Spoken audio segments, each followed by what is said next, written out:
आमाशय के बारे में बताया था, छोटी आंत और बड़ी आंत, और बताया था दांत कितने प्रकार के होते हैं, मनुष्य में पाचन क्रिया किस प्रकार होती है। आज पढ़ेंगे जंतुओं में पोषण की प्रक्रिया।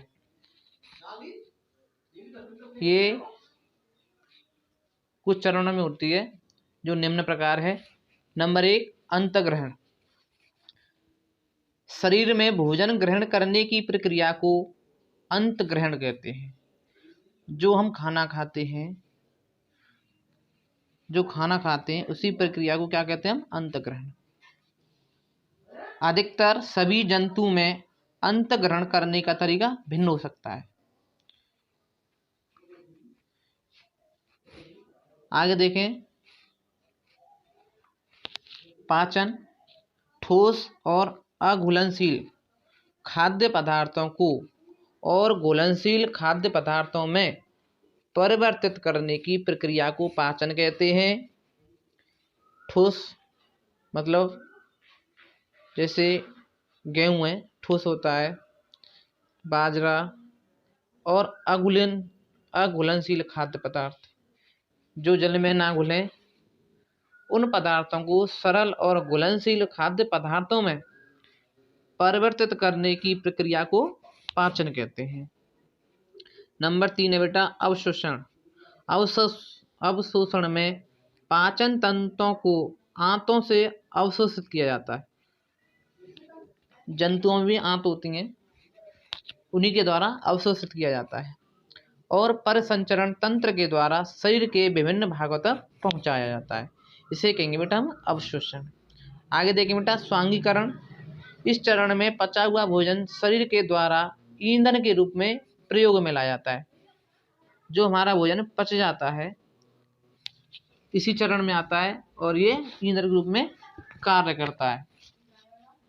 नंबर 5 है उत्सर्जन। समय समय पर अपचित पदार्थों को गुदा की सहायता से मल के रूप में निकाल दिया जाता है। इस प्रक्रिया को ही उत्सर्जन कहते हैं।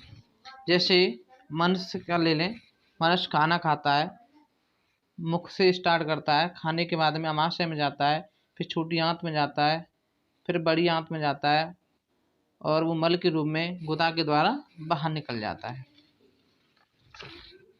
आगे पढ़ेंगे बेटा घास खाने वाले जंतुओं का पाचन।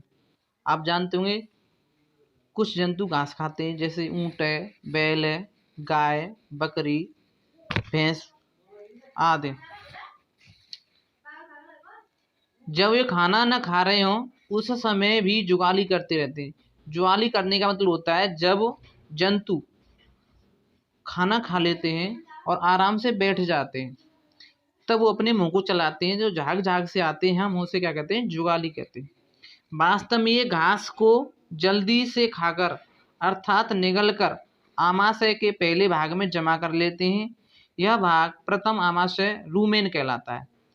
जो आमाशय का प्रथम भाग होता है हम उसे क्या कहते हैं, रूमेन।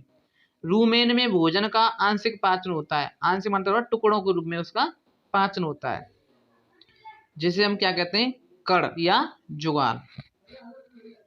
इन जंतुओं में एक विशेष प्रकार का आमाशय होता है जिसके 4 भाग होते हैं।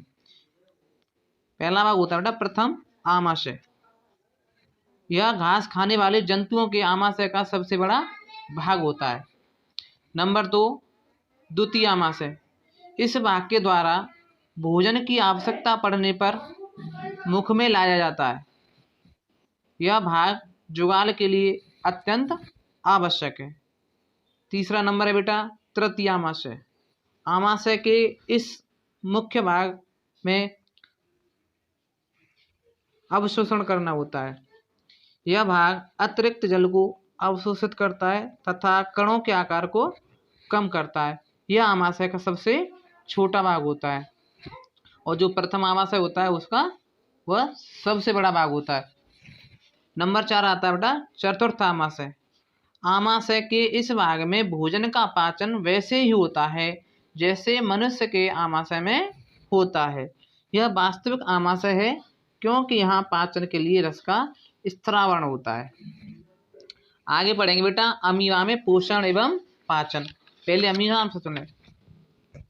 अमीबा होता है वो जलाशय में पाया जाता है। जलाशय मतलब होता है तालाब। और ये एक कोश की जीव होता है।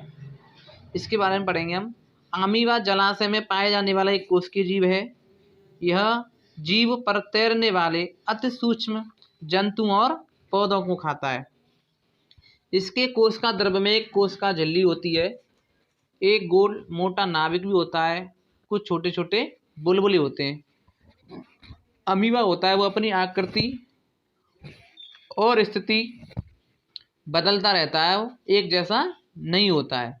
जब अमीबा भोजन के संपर्क में आता है तब यह अपनी अंगुलियों के समान भाग से, जिसे पादाप कहते हैं, और अपना खाना पकड़ता है। पादाप की सहायता से ही यह निरंतर गति भी करता रहता है। मनुष्य एवं अन्य जंतुओं के समान ही अपचयित भोजन शरीर से बाहर निकाल देता है। एक कोश के जीव होते हैं जैसे अमीबा, पैरामीशियम, यूग्लिना, ये कुछ जीव होते हैं, ये एक कोश के जीव होते हैं। ये आपका चैप्टर नंबर 2 समाप्त हो चुका है। अब मैं क्वेश्चन बोल रहा हूँ, वो क्वेश्चन आपको करके इस ग्रुप पे डालने, सॉल्व करना, सभी बच्चों को करना। और जिन बच्चों ने किताब नहीं ली है वो किताब जल्दी से जल्दी खरीद लें। जैसे पहला क्वेश्चन है अमीबा क्या होता है, इसको लिखना है। दूसरा क्वेश्चन है आमाशय क्या होता है। तीसरा क्वेश्चन है दांत कितने प्रकार के होते हैं, उनके नाम लिखें। चौथा क्वेश्चन है छोटी आंत और बड़ी आंत में क्या अंतर है। एक क्वेश्चन और है घास खाने वाले जंतु कौन कौन से हैं। सभी प्रश्नों के उत्तर लिख के आपको इस ग्रुप में डालने हैं।